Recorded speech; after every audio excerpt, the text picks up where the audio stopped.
بسم اللہ الرحمن الرحیم۔ السلام علیکم ورحمۃ اللہ وبرکاتہ۔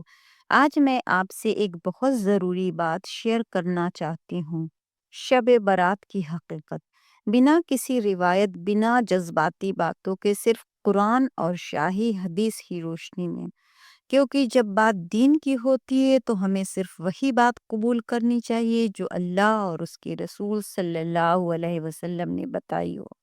شب بارات کا مطلب کیا ہے؟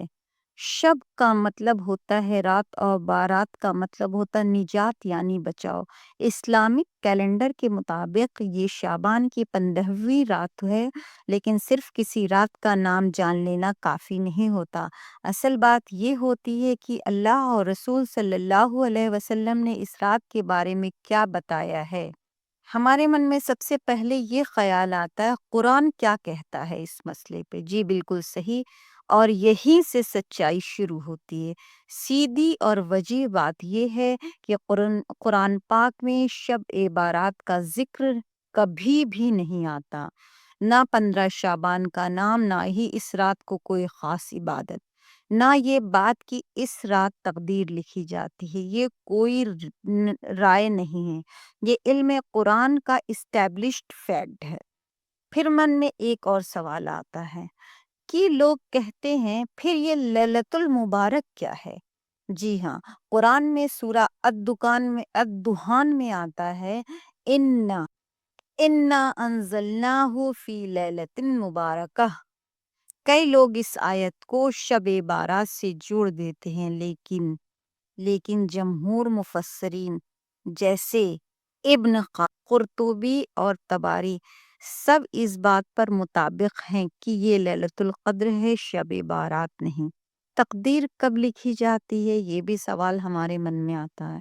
قرآن وجیح طور پر بتاتا ہے لیلۃ القدر 1000 مہینوں سے بہتر ہے۔ اسی رات فرشتے اترے، اللہ کے حکم سے فیصلے نازل ہوئے۔ قرآن کے مطابق تقدیر کا فیصلہ لیلۃ القدر میں ہوتا ہے، نہ کہ شب بارات میں۔ ایک بات یہ بھی ہے کہ قرآن کا ایک بنیادی پرنسپل ہے، قرآن کا ایک بہت کلیئر رول ہے، آج میں نے تمہارے لیے تمہارا دین مکمل کر دیا۔ اس کا مطلب یہ ہے کہ جو چیز دین کا حصہ ہوتی ہے وہ قرآن یا سنت میں بالکل وجیح ہوتی ہے۔ اس لیے قرآن کسی خاص رات کو فرض جیسا نہیں بتاتا، کسی خاص عبادت کو بنا دلیل کے فکس نہیں کرتا، سوائے لیلۃ القدر کے۔ قرآن ہمیں کس بات پر زور دیتا ہے؟ قرآن کا پیغام صرف راتوں کا نہیں، پوری زندگی کا ہے۔ توبہ آپ ہر وقت کر سکتے ہیں، دعا ہر لمحہ مانگ سکتے ہیں، معافی ہر دن مانگ سکتے ہیں، عبادت صرف ایک رات نہیں، پوری زندگی کرنی ہے۔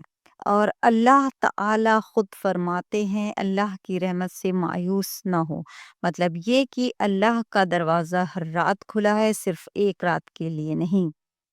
کچھ لوگوں کا ماننا یہ بھی کہ حدیث میں کیا ہے، آئیے چلتے ہیں حدیث کی طرف۔ قرآن کے بعد سب سے بڑی رہنمائی رسول صلی اللہ علیہ وسلم کی حدیث ہے۔ ہاں، کچھ حدیث میں ہے کہ شعبان کی 15ویں رات کا ذکر ملتا ہے، لیکن ان کی سند پر علماء کا اختلاف ہے، کہ اس لیے اس موضوع پہ بہت احتیاط ضروری ہے۔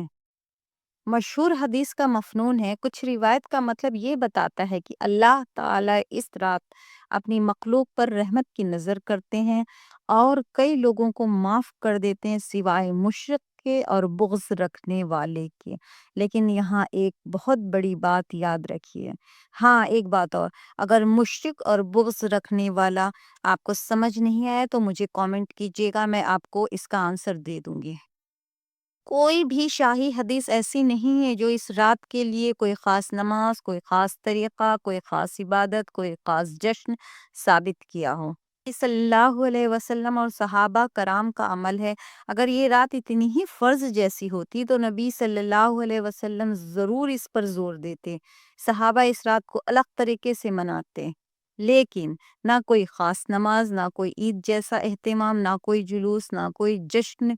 یہ بھی ایک بہت بڑی حقیقت۔ اتنا سب سننے کے بعد پھر ہمارے من میں خیال آتا ہے کہ پھر کیا کرنا جائز ہے؟ جی بالکل، بہت سمپل بات ہے، نفل عبادت جائز ہے، دعا استغفار جائز ہے، سچی توبہ بہترین ہے، لیکن اس رات کو تقدیر نہیں سمجھنا ہے، خاص نمازوں کو سنت نہیں ماننا ہے، قبروں پر میلے پٹاخے دکھاوے نہیں کرنا، یہ سب دین کا حصہ نہیں ہے۔